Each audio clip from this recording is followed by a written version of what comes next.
Alright, if you're watching this alone in the dark, you're either really brave, or you forgot to turn the lights on. Either way, welcome to Tales Nameless, where true horror stories creep through your headphones and linger in the corners of your mind. So, before the shadows get a little too close, hit that subscribe button. It's the only thing that keeps them away. Or, so I've heard. Welcome to the darkness. You're in the right place. What would you do if you found yourself trapped in a hotel where the dead refuse to leave? Tonight's tale is one of eerie whispers, flickering lights, and a hotel that should have been left forgotten. Welcome to the Haunted Hotel, a place where no one ever truly checks out. They say hotels are meant to be temporary, a place to rest, recover, forget. But what if the room remembers you long after you've left? What if the walls whisper secrets only the dead can understand? Tonight, you'll check into places where time stands still and fear never sleeps. Welcome to Tales Nameless. These are 5 real haunted hotel horror stories that will haunt you forever. Lock your doors, turn off the lights, and pray you don't hear footsteps in the hallway. Story 1. The Haunted Hotel. My name is Ethan, and I spend my days investigating the supernatural. For years I've chased down haunted locations and strange legends, and I've seen some creepy stuff, but nothing prepared me for what happened at the Ashwood Hotel. I stumbled onto this place after finding an obscure reference in an old map and a tattered travel journal.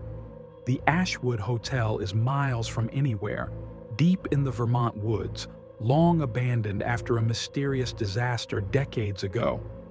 When I drove up that night, I was the only car for miles.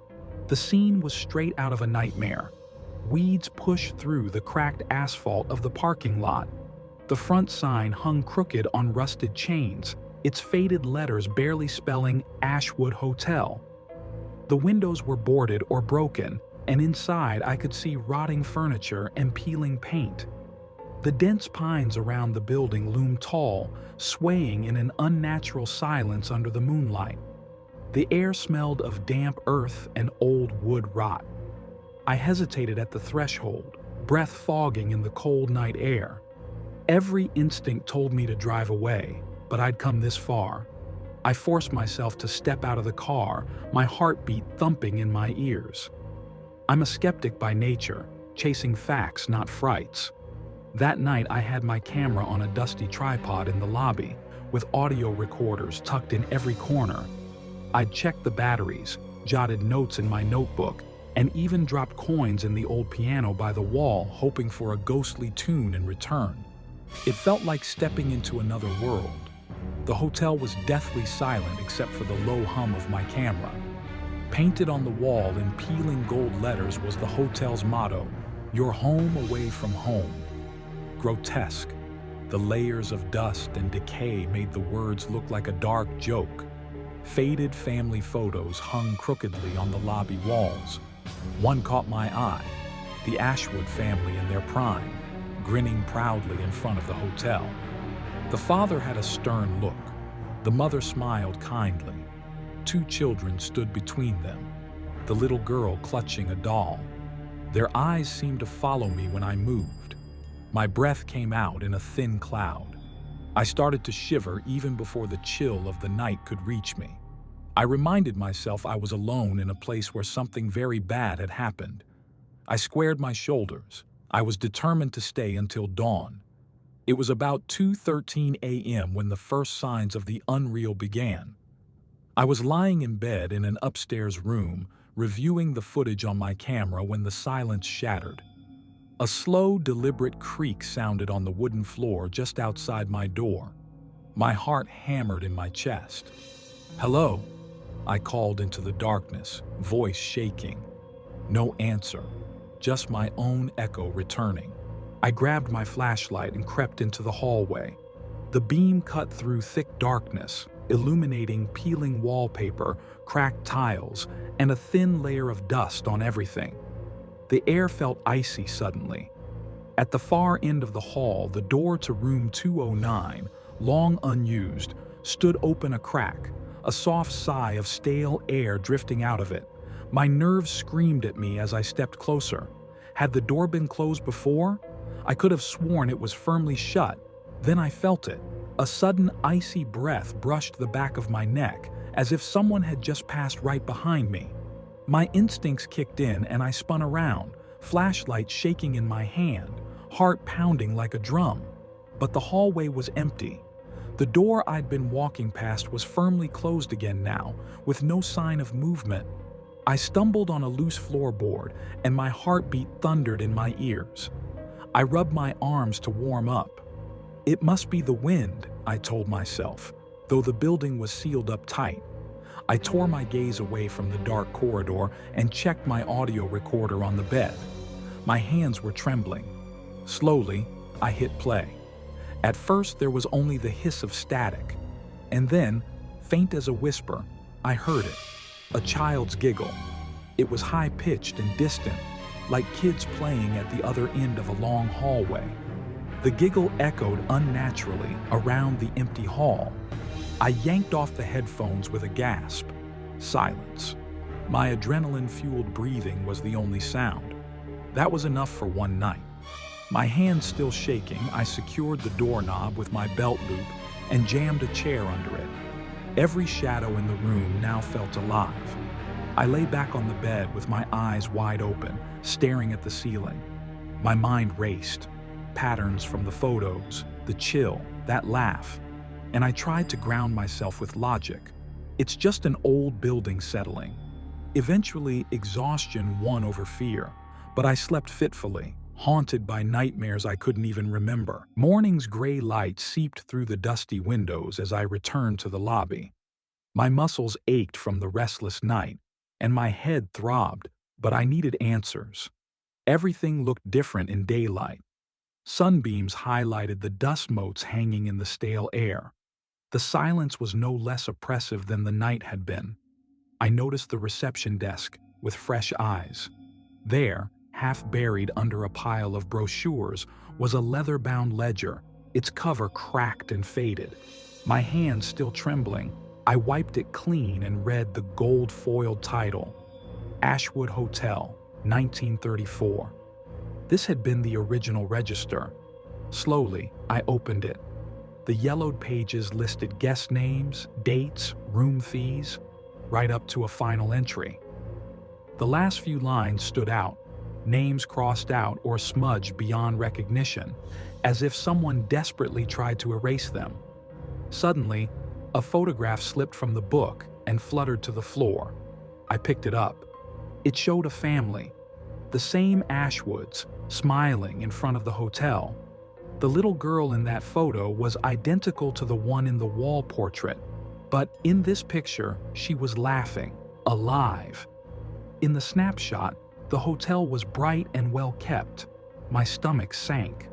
My eyes darted around the lobby and I noticed a drawer left partly open under the desk. Inside was a stack of old newspapers, yellowed and brittle. The headline on the top article made my blood run cold. Ashwood, Hotel engulfed in flames, all inside perish. I stared at it as if it might spring to life. Every word was a punch to the gut. The article described a roaring fire one winter night in 1934, consuming the building. Every single person inside, the parents, the 2 children, even some guests, had died in the blaze. It even mentioned a strange phone call made just minutes before the fire, as if someone had been warned. Realization hit me like a fist. This building had actually burned to the ground decades ago, and yet here I was, standing inside it. I felt my knees go weak. The lobby around me felt unreal, like a mirage. How could any of this be? My head was spinning. I knew I had to get out of there. Grabbing the newspaper clipping and my camera, I bolted toward the exit door. I needed fresh air and safety. Outside in the parking lot, I stumbled to my car. My hands shook as I fumbled with the keys. When I turned the ignition, all I got was a single painful click. The engine refused to start. The battery was dead. It had been fine this morning. Now I was truly trapped. Panic started to creep in. I dashed back into the lobby, desperate. As I reached for the door handle, a sudden burst of frigid wind whipped through the hallway, slamming every other door in the lobby shut at once with a series of deafening crashes. The lights flickered violently. In the chaos, when they sputtered back on, I realized the doorknob was locked, by itself. I yanked at the handle with all my strength. It wouldn't budge. Now there was no easy escape at all. My room had been eerily quiet all evening after that. I sat on the bed, trying to calm my racing heart. My lamp was still off. I'd forgotten to turn it back on. I reached out and clicked it. The bulb let out a deafening crack as it shattered, plunging the room into darkness. My pulse slammed in my throat. I grabbed my flashlight off the nightstand and flipped it on, sweeping the beam slowly around the room. The air was frigid. My breath came out in white puffs in the beam of my light. That's when I saw them. 4 small handprints on the wall, smudged as if someone had pushed a little hand up the plaster toward the ceiling. My skin crawled. I jerked the beam up and then it fell on the door. It was closed again. My eyes widened. Before I could process it, the door slammed shut with a furious bang that nearly made me jump out of my skin. I stumbled back against the bed.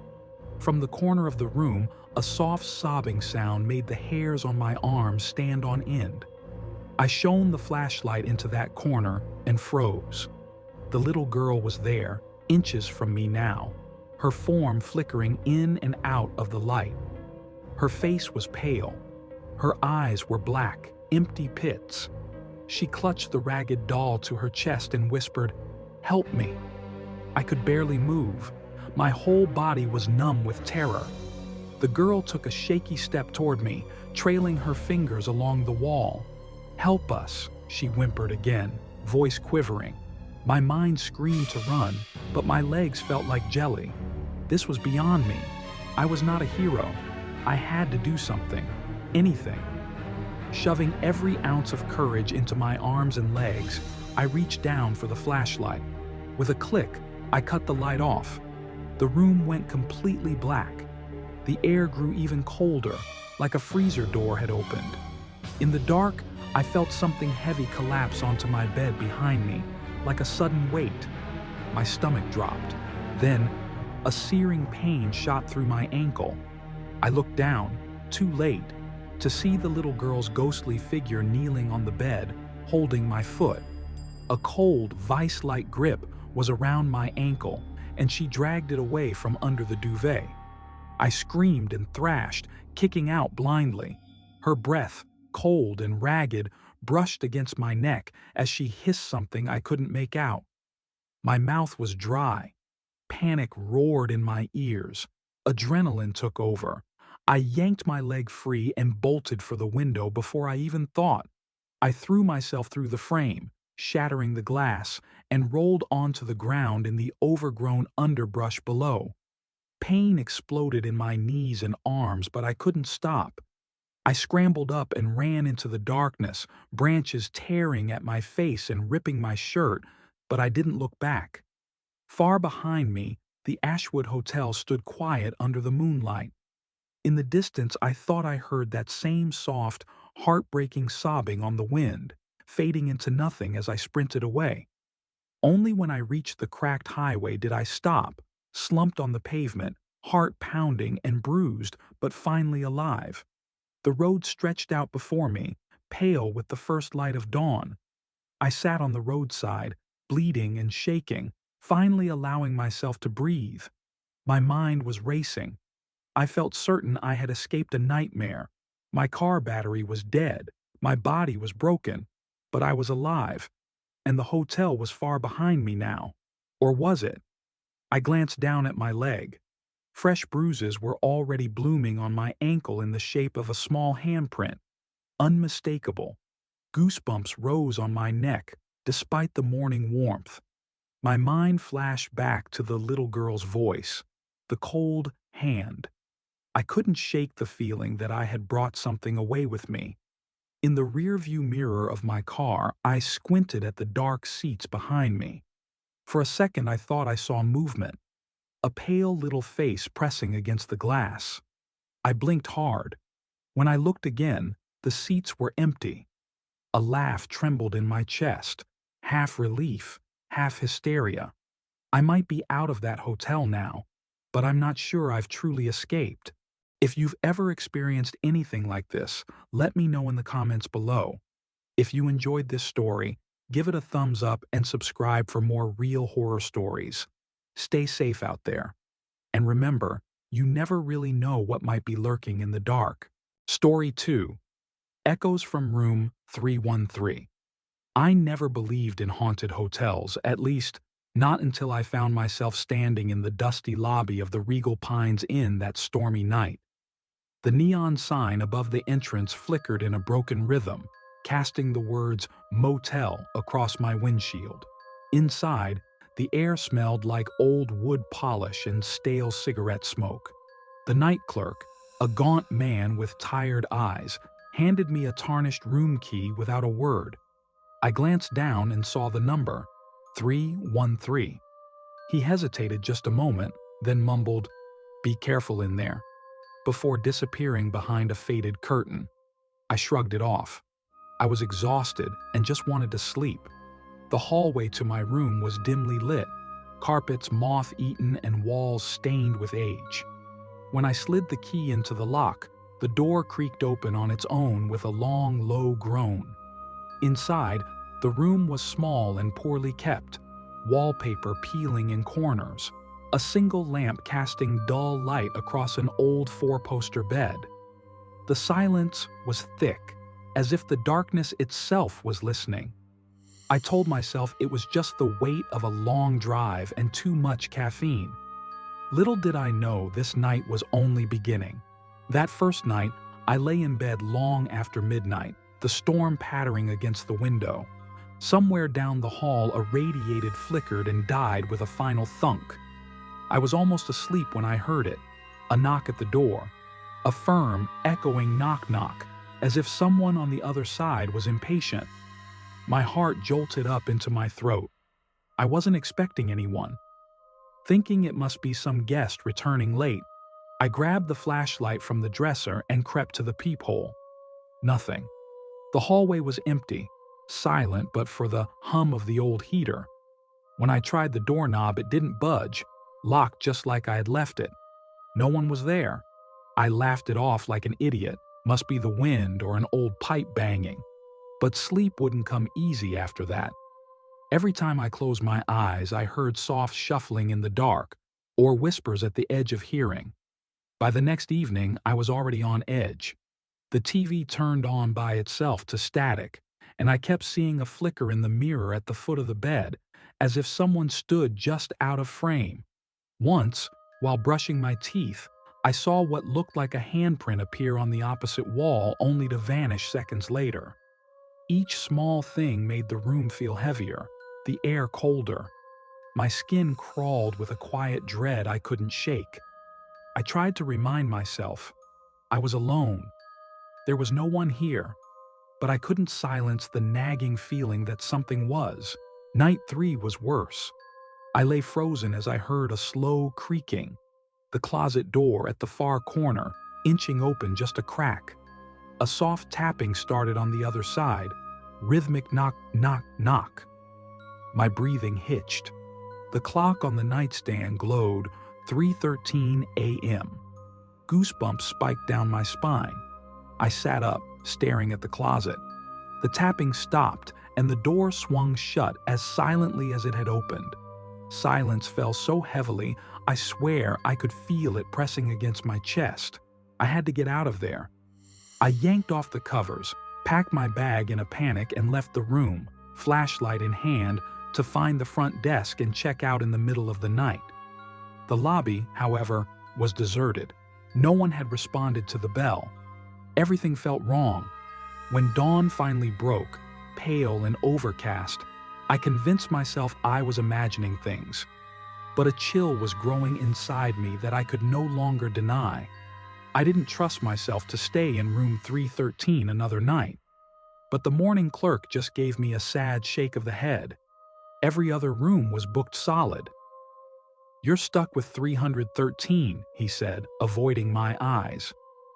Maybe it was desperation or curiosity, but I decided I needed to know why. I told myself there must be an explanation. The first thing I did after breakfast was retake 313, this time fully awake, with eyes wide open. I forced myself to confront every detail I'd ignored. At high noon, the room looked even sadder. Dust motes danced in the sunlight, and the floorboards groaned under my feet. In the closet, I found a hole in the wall near the floor, a panel pulled slightly away from the frame. My pulse thundered as I knelt down and pried it open. Inside was a small box, old and covered in dust. I opened it and my hands trembled. Buried in crumpled papers and dried leaves was a diary. The cover was cracked leather. Inside, the ink was faded but still readable. It belonged to someone named Martin who had stayed here just last year. I remember flipping to the first entry, dated in October. "I think I hear footsteps outside the door, even when I know I'm alone. The silence in this room feels alive." My stomach twisted.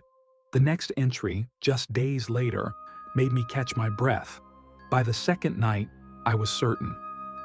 At 3:13 a.m., I heard someone calling my name in a soft whisper. I sat up screaming and found nothing there. A chill crept up my back as I read. Martin's handwriting was shaky by the last page. "She's here, in the closet. I can hear breathing. I'm so scared. They promised 313 would have company. I'm not leaving." My head buzzed. I realized with dread that Martin must have escaped, or something had chased him away, because the room had been empty until me. Every word in that diary had been my reality. Footsteps, the whispered name, that impossibly timed knock. I stared at the final scrawl. Outside the closet, the air suddenly turned frigid. The silence tightened again. When I looked up from the diary to the open closet door, I saw a shadow move. A figure emerged from the darkness inside the closet. At first, it was just a shape, hunched low. Then she lifted her head. She, a gaunt woman in an old-fashioned nightgown, skin as pale as moonlight, eyes hollow and glassy. Her black hair hung in tangled waves around her face, mouth open, but no sound came out. She stepped forward, one slow, deliberate movement. My flashlight light shook in my grip, bathing her face in yellow light. It was a face I will never forget, sorrowful and empty, like a reflection in rain. My legs went rigid. Time slowed. I couldn't look away as she moved closer, not more than a few feet in front of me now. The temperature in the room dropped sharply. I could see my breath. She opened her mouth again, and this time I heard it. A soft, raspy whisper, but the words were right in my head. "Why did you come here? Now you're mine." My skin crawled as though icy fingers were tracing my spine. My flashlight tumbled to the floor, plunging the room into darkness again. I turned and ran, panic making me blind. I swear I felt something brush past me, cold and real, as I sprinted past the open closet. The door slammed behind me with a final thud. I don't remember much after that, only the sound of my own sobbing and footsteps on the old carpet until I burst out of the motel into the hallway. The clerk was long gone. Outside, the storm had passed. Dawn was breaking with sickly gray light. I fled into the first car that passed, without even saying where to. I got as far away as I could. I didn't stop until I was on a highway, miles from that place, watching the motel's neon sign shrink in the rearview mirror. My heart was still hammering, and my hands shook for hours afterwards. I escaped. That was a year ago. I'm safe now, or at least I like to think so. I moved into an apartment in the city, got a new job, tried to forget everything about room 313. But sometimes at night, I still wonder if I really got away unscathed. It took me a while to accept that something from that room followed me home.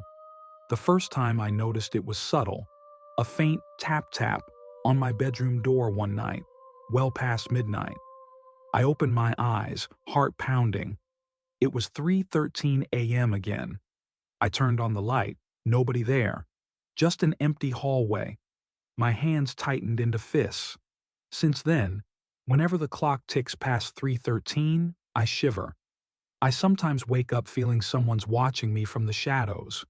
Once, I saw a reflection out of the corner of my eye on the dark TV screen, a pale shape in an old gown just for a moment, and then it was gone. I can't tell if I'm just on edge or if it's truly happening. All I know is I can't stop listening. Have you ever stayed somewhere that just didn't feel right? Leave a comment below if you've ever heard something knock when no one was supposed to be there. Story 3. The Last Stop Motel. If you've ever driven alone across Texas in the middle of the night, you'll know the strange emptiness that creeps in when you're surrounded by miles of road with no lights, no signs, no trace of life. My name's Jacob. I'm 29. I'm not superstitious, but I will never forget that night. The night I stopped at a place with a name that felt like a warning. The Last Stop Motel. I wasn't planning on stopping, honestly. But the storm came in from the west, heavy rain, and the gas gauge on my car dropped lower and lower. The GPS lost signal earlier in the afternoon, and my phone had no bars. Then, through the rain and lightning, I saw a sign in the distance. Motel, vacancy, $30 per night. With no other option, I veered off the highway. The motel sat alone by the old route. No other cars, no sounds, just a small office with a dim light glowing inside. The door creaked when I opened it. A woman, older, with silver hair and a face worn with age but eyes sharp and aware, looked up at me. "Welcome. Need a room tonight?" I nodded, handed her my card and $30. She gave me a metal key with a keychain labeled 6. Room 6, down the hall, no TV. And remember, don't open the door if anyone knocks after midnight. I froze. What? She smiled slightly. Just an old rule. Sleep well. Room 6 was small, old, and smelled musty. But the bed was clean, the door locked. I closed it behind me, turned on the light, and looked around. On the wall across from the bed was a large mirror. But instead of reflecting the light, it was almost black, like ink, despite the room being well lit. I stepped closer. My reflection was faint, blurry as if the mirror hadn't been cleaned in ages. No matter how much I wiped, the blackness didn't clear. I shrugged and got into bed, pulling the blankets tight. Around 2 a.m., I was woken by footsteps in the hallway outside. Heavy leather shoes, the steady rhythm of someone walking, but in reverse. Instead of walking toward the door from the hallway, the footsteps moved from the far end of the hall heading toward my room. My heart raced. I sat up, the footsteps stopping right outside my door. Knock, knock. 2 soft taps echoed. I held my breath, remembering the woman's words. Don't open the door if anyone knocks after midnight. I stayed still, silent. No more knocks came. But when I glanced at the mirror again, I saw something that made my blood freeze. The door behind me was slightly open. I spun around, locked. I looked back at the mirror. The door in the reflection was still cracked open. And just beyond it, a pale hand quickly pulled back, disappearing from sight. I don't remember when I fell asleep again.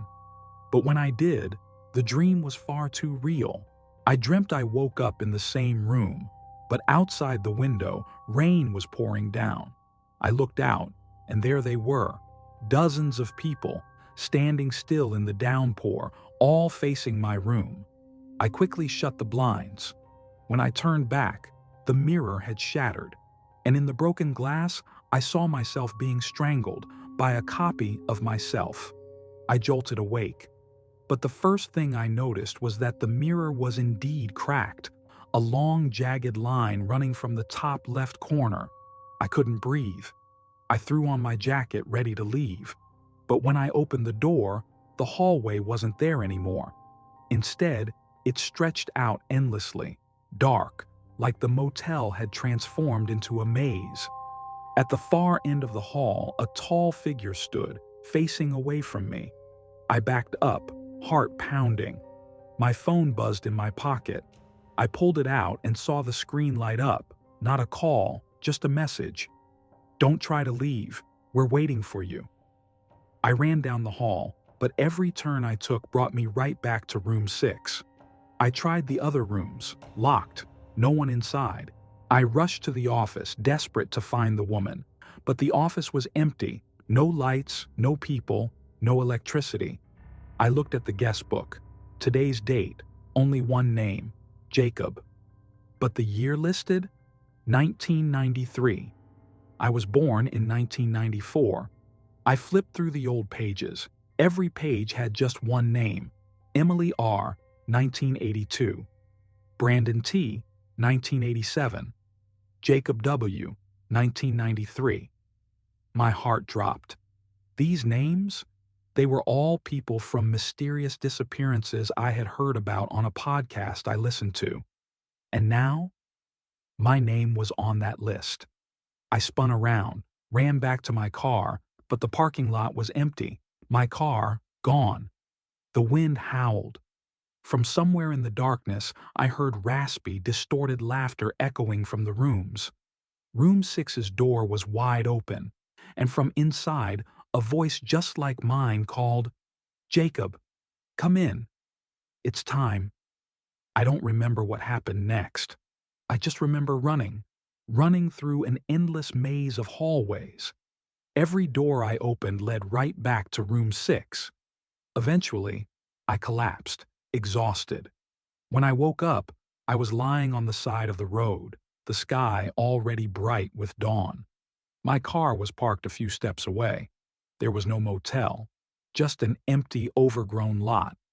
I drove on like a sleepwalker, but when I stopped to refuel at the nearest town, the gas station attendant looked at me, wide-eyed.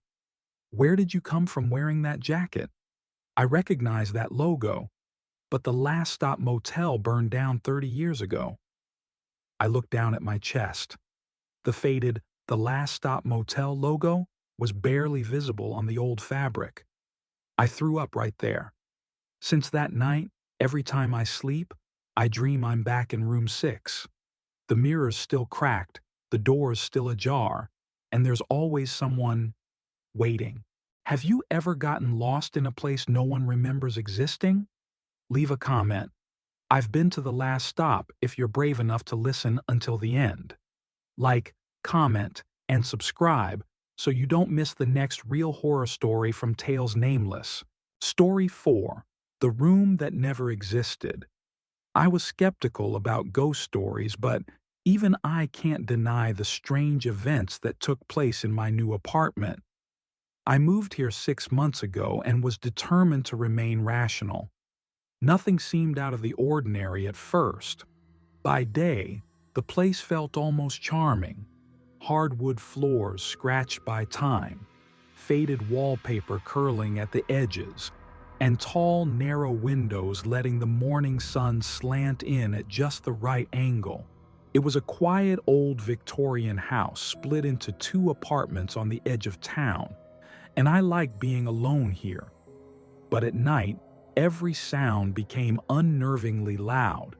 The wind rattling through choked trees outside, the slow tick of an ancient mantel clock in the living room, even the soft hum of an old radiator. I knew it was just the building settling, or my imagination running wild. After all, I didn't believe in this nonsense. However, I couldn't shake the feeling that something was off. I thought it was just the old house settling when I first noticed something strange.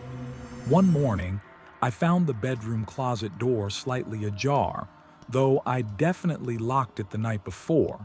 My heart jolted when I saw it. Somehow it had been pushed open from the inside, even though I used a heavy antique latch to keep it shut. It was unsettling, but I told myself I must have forgotten and done it in my sleep. Then it got weirder. I often blamed the creaking floorboards on the house, but one night I distinctly heard soft footsteps pacing just outside my bedroom door at 3 a.m. I turned on the light and opened the door. The hallway was empty and silent. The next morning, I found muddy footprints by the closet door, as if someone had slowly shuffled by in socks. No one else had a key, and I hadn't gone outside barefoot, so the marks appearing out of nowhere scared the hell out of me. Little things started shifting on their own, too. One evening, my TV switched channels without me touching the remote. The following morning, my coffee mug had slid a few inches from the edge of the counter, even though it was too far to be a gravity issue. I always locked the apartment before bed, and the key was always in my pocket each morning. Yet things kept moving when I was asleep or away, as if someone else was living here with me. I tried to shrug it off. Maybe I was just tired from work or even sleepwalking, I thought. But I'd never woken up in the kitchen before finding myself there with no memory of walking, so even that excuse felt weak. Everything weird was piling up, and a knot was growing in my stomach. I even asked my neighbors casually if anything strange had been happening here, but they just gave me confused looks. No one had lived alone in the building for years, or so they said. After weeks of these unnerving incidents, my unease grew into full-blown dread. I started having trouble sleeping. Every creak of the floor or whisper of wind jolted me awake. I could feel eyes watching me in the dark, and I'd lie in bed debating whether to call out or stay frozen.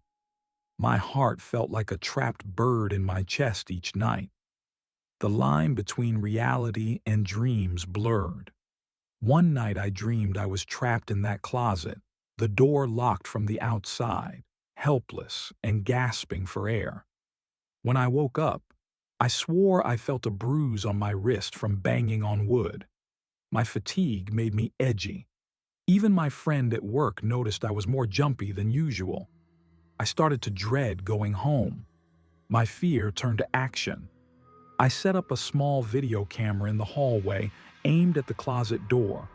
I wanted proof, something undeniable. The next morning, I scrubbed my sweaty palms with soap after watching the tape.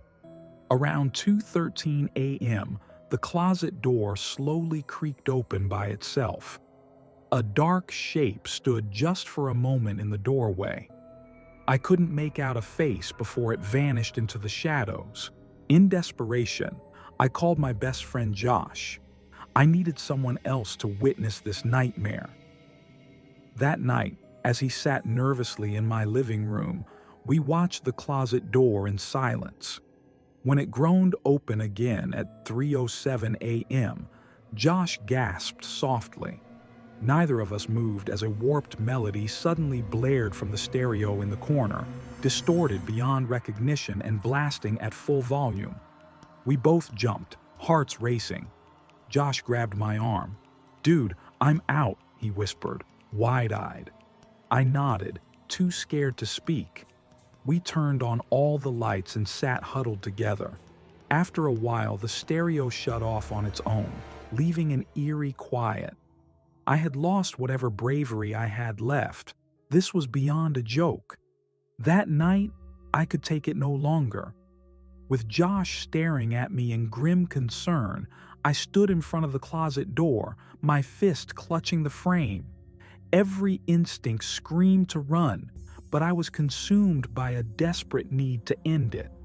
Heart hammering in my chest, I yanked open the closet door.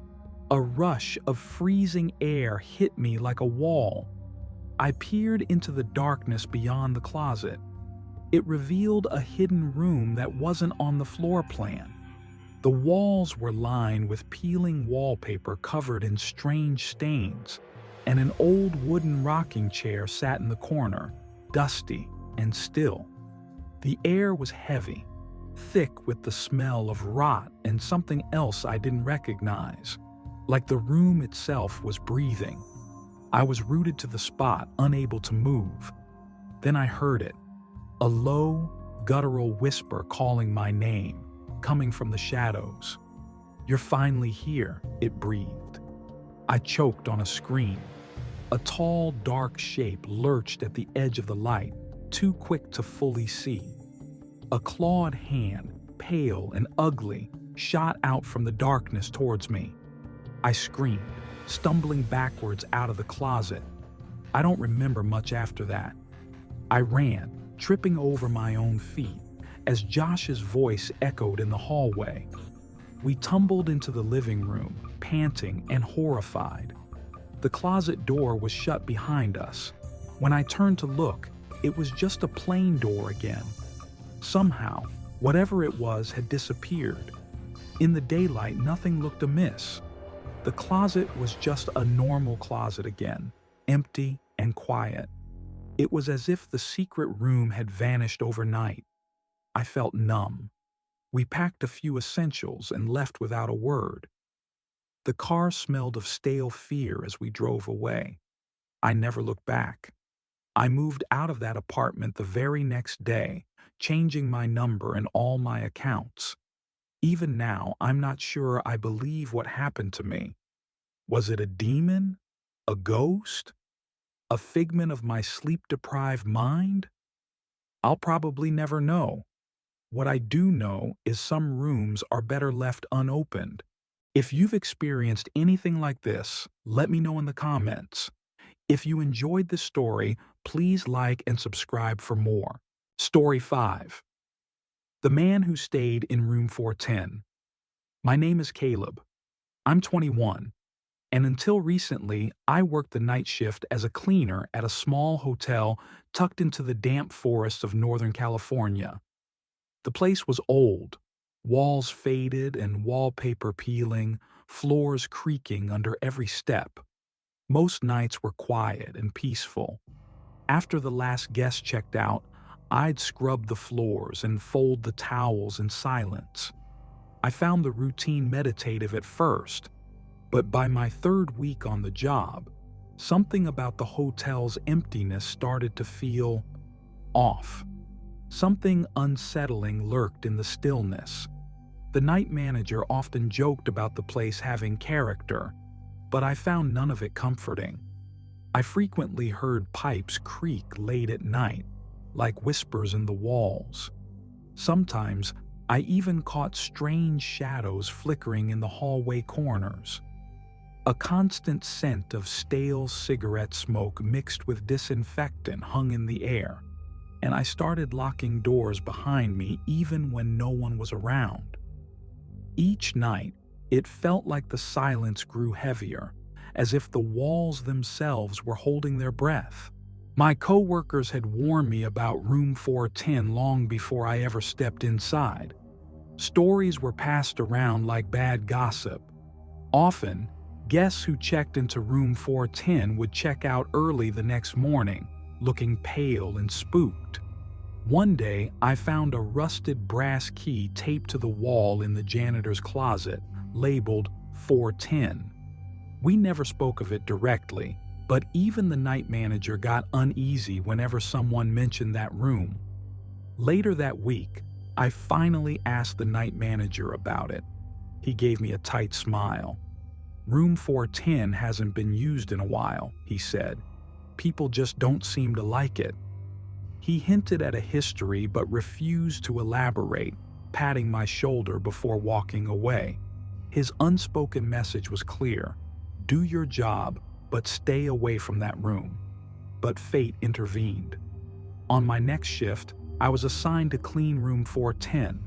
I hesitated in the hallway, flashlight in hand, staring at the tarnished brass plaque that read 410. The door was cracked open just a few inches. When I pushed it the rest of the way, A cold gust of air hit my face. Inside, the light above the bed flickered weakly, casting long shadows across the carpet. The air felt colder than anywhere else in the hotel. It smelled of stale cigarette smoke mixed with something I couldn't place. A wave of nausea swept over me as I stepped inside. It was as if I had disturbed something that had been sleeping in that room for a very long time. One afternoon, I entered room 410 during a slow shift after the guest had checked out hours earlier. The late afternoon sun slanted through the half-closed blinds, making dust float in golden beams. I flipped on the light and started my cleaning routine, wiping the desk and fluffing the pillows. But then something on the desk caught my eye. There on the desk was a small, crumpled piece of paper. Someone had shoved it behind the lamp like a warning that no one had bothered to speak aloud. My heart skipped as I unfolded it. Jagged letters stared back at me. "Leave now. It's too late." Next to the note was an old cassette recorder, one of those bulky tape machines from the 90s. My fingers trembled as I pressed play. Static crackled in the speaker. Then a faint, desperate whisper came through. "I can't keep them away. I think they know I'm here." Then the tape cut off with a harsh click. The silence that followed was deafening. I nearly dropped the recorder. My pulse thundered in my ears as I quickly shoved the note and tape into my bag. The room was silent again. The bed was neatly made, the closet doors were shut, and the TV was off. Every hair on my neck stood at attention.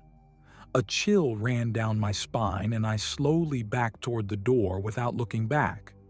Then I heard a faint rustling behind me, like fabric moving in the dark.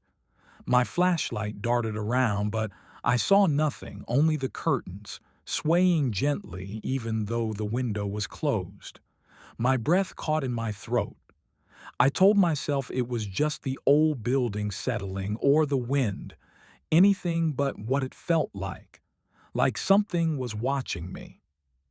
I bolted out of the room and slammed the door shut behind me as fast as I could. Once in the hallway, I pressed myself against the wall, trying to calm my racing heart. Later, in the safety of my car, the tape recorder and note sat on the passenger seat. I stared at them as if they were pieces of a nightmare. I still didn't know what to make of it all, but one thing was certain. Something was very wrong with room 410. By the next night, I knew I couldn't do this alone. My coworker, Jonah, worked security at the hotel.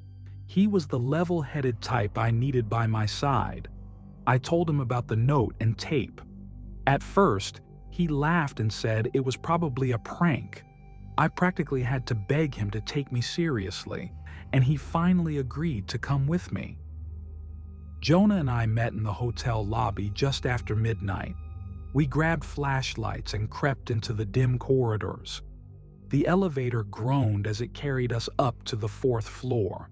Its motion felt like a warning. On the 4th floor, the lights overhead flickered faintly. Finally, the plaque for room 410 loomed at the end of the hallway. We stood at the door and hesitated. Jonah swiped the key card I'd taken. The lock clicked, and we pushed the door open. The room was dark except for a sliver of moonlight from the window. Immediately, a stale smell hit us. Old cigarettes mixed with something metallic. Our flashlights swept over the furniture. The bed was still neatly made, and everything was just as it had been that afternoon. Only the silence felt heavier. Then Jonah let out a low curse. My flashlight beam swung to the far wall, and I froze. Scrawled in jagged dark streaks were the letters, "Leave." It looked like dried blood, blackened in places. The letters dripped down the wall as if smeared by a trembling hand. I felt bile rise in my throat. Jonah grabbed my arm. "Come on, we need to go," he whispered urgently. My legs felt like rubber, but I followed him. We bolted down the hallway and didn't stop until we were outside in the main lobby. Only under the harsh, normal light of the lobby did I dare to slow down. We stood there silently, both of us too stunned to speak.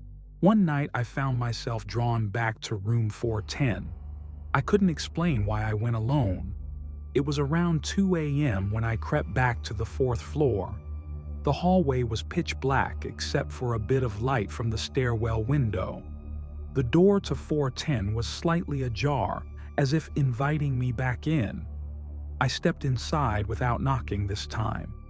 The air felt even heavier than before, as if something was waiting for me. My flashlight beam illuminated something in the far corner. It was a figure, at least the outline of one, draped in what looked like a dirty hotel robe. Then it moved.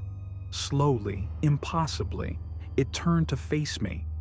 Its face was blank, only 2 empty black eye sockets, and a mouth crudely stitched together with thick thread. Before I could react, it lunged at me. I screamed, but no sound came out. The figure's ice-cold hands grabbed my arm, its nails biting into my flesh. Pain shot through my shoulder as the lights exploded overhead. I saw Jonah's terrified face in a flash, yelling my name. And then, everything went black. I woke up in a hospital bed 3 days later. Bright morning light filtered in through the blinds, and my head was throbbing. My left arm was in a sling, and I saw bandages on my wrist and head. I turned slowly to see Jonah sitting beside me, alive but bruised. He looked relieved as soon as he saw I was awake. "You're lucky," he whispered. "The doctors told me you lost a lot of blood." The first thing I did once I got home was look up the hotel's history. I needed answers. What I found made my blood run cold. The small hotel had been built on the site of an old orphanage from the 1950s. An archive news article mentioned a 6-year-old boy named Calvin who had died there. He had been locked in a closet as punishment and was never let out. Years later, when the orphanage was torn down and the hotel was built, that closet became room 410. My hands shook as I realized the truth. The voice on the tape, the stitched mouth, the message in blood. It had all been Calvin. His desperate plea was for help, not harm. A tear slid down my cheek as I understood. I had been the one who let him out of that darkness. In the quiet of my living room that evening, I suddenly remembered the tape recorder in my bag. I dug it out. Its little red light was still blinking, as if it had something left to say. Hesitantly, I pressed play. Through the static, I heard it again. The same whisper, "Thank you." I jerked the recorder off and dropped it on the table. I was alive, but I suddenly knew Calvin was still there, as close as that whisper in my ear. If you enjoyed this story, please leave a comment. And don't forget to like and subscribe for more chilling tales. So, which one of these haunted stays chilled your blood the most? The whispers behind the mirror? The room with no way out? Or maybe the hotel that vanished from the map? Remember, some guests never check out, and some hotels were never meant to be found again. If you made it this far, you're braver than most. But the nightmare doesn't end here. Subscribe to Tales Nameless for more horror stories that don't just scare you, they stay with you. Until next time, don't sleep too deeply. Something might be watching. I